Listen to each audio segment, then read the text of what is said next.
this whole idea of freedom of speech and this conversation is very important to me, and I'm glad to have you on to talk about it. So what started out as a neo-Nazi murder in Charlottesville and the president's failure to denounce Nazi and white supremacists exploded into a discussion in this country about the removal of Confederate statues. Have we gotten away from the point of what happened in Charlottesville, what it was really about? And it seems to me we clearly have, and I think that was the point of the alt-right and the white supremacists seizing on an issue that they know that there's actually broad public consensus on not moving a lot of these statues. There's a Quinnipiac poll that came out today showing that 50 to 39 Americans aren't big on the idea of moving all these statues out. So they seized on an issue that they think is a winning issue for them and then tried to broaden out their appeal that way. And I think a lot of folks on the left fell for it. They want to have this discussion anyway, and so they saw the opportunity to have this discussion. But it seems like a misdirection from what actually happened in Charlottesville. The issue in Charlottesville is white supremacy, not whether some people think that statues should come down or stay up, because clearly 50% of the American population doesn't want to keep these statues up just because they're a bunch of white supremacist racists. Did liberals get played by President Trump? I think pretty clearly they definitely fell for what was, whether he plans it or not, a trap for the left. I mean, he said, you guys don't have a limiting principle. You're going to go after statues of George Washington or Christopher Columbus or Thomas Jefferson. And now you're seeing that actually happen on the left. The most obvious stupid case is this banning of this reporter from ESPN named Robert Lee, an Asian guy, from covering an event at University of Virginia. You know, the political correctness of the left is actually driving people into Trump's arms, even though Trump's initial response to Charlottesville and then his Tuesday response to Charlottesville was entirely wrong. I think that one thing that Trump has had, he's just benefited from the fact that the left is constantly reacting to everything he says with an enormous level of passion, and I think that that's actually a negative.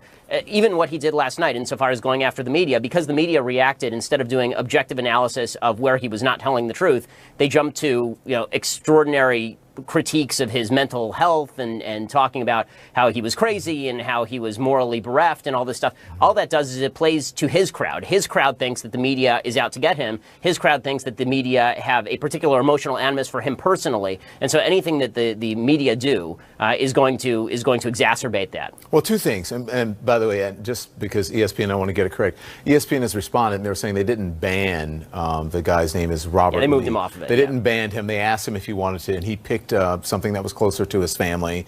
They said that they didn't ban him, and they were looking out for his own interest. They're trying to take away our culture. They're trying to take away our history. And our weak leaders, they do it overnight. The media is simply responding to people who are there protesting and to the story of the statues being taken down. The media hasn't called for the statues to be taken down. So I don't understand when he says the media is trying to take away your culture. What is... Well, I mean, I do think that one of the conservative critiques of the media, and this has been true for as long as I've been alive and probably before that, is that the media have an agenda, a political agenda, and they hide behind this patina of objectivity in order to press forward this political agenda. You know, Don, you were very passionate about President Trump's statements about the media last night, and I think some of that was justified, but I think a lot of it actually goes to what his base thinks, which is they think that you have an animus particularly for President Trump, that you have an animus for his agenda on things like Confederate statues. I think you personally probably want to see these Confederate statues come down. I mean, don't you, is that true? I mean, I would assume you do. Listen, I lived in the South for a long time, and to tell you the truth, I knew the statues are there. I was offended by the statues. Whether they should come down, I would leave it up to the individuals. But I do think that they are insulting to people, just as you would you want to see a statue of Hitler as a Jewish No, I totally person? understand your point of view. The would point you want is to go that you have to, a point which of I view, made right? earlier, would you want to go to, and listen, we shouldn't pretend that there's this fake objectivity. Everyone has a point of view. It doesn't mean that you're biased.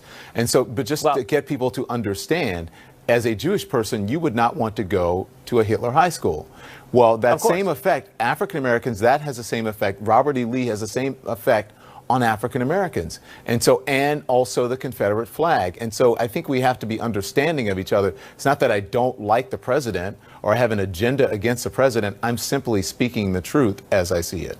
Okay, so and I totally understand that, but what he's saying and what his people are hearing is he's saying essentially that you do have an agenda in terms of what you think, promulgating what you think about Confederate statues. You have a clear point of view on that. That's a perfectly acceptable and I think understandable point of view, but the implication is that you are an objective reporter who's actually propagating a point of view, whatever that point of view may be. I mean, you just said openly that you don't think that your point of view is biased, but your point of view clearly is biased. But I mean, what I said about the president last night coming out of his speech had nothing to do with statues. I was talking about his behavior on stage. So that had nothing to do with that. Yeah. Again, totally understood. But the way that it read is that you have a personal animus toward the president, and that's the way he wants to play it. So whether that's true or not, that's the way that a lot of his followers are going to take it. I only have a personal animus towards ignorance when people don't know their history, whether that's the president of the United States, a guest on this show, or someone I speak to on the street. I think if you're going to be able to, you need to be able to defend yourself. And in order to defend yourself, in order to have a right, clear perspective, you need to know history and you need to be educated about it. And in many ways, I think people who are fighting for these issues are not. And that means the people who want to take the statues down and some of them who do not want to take the statues down as well.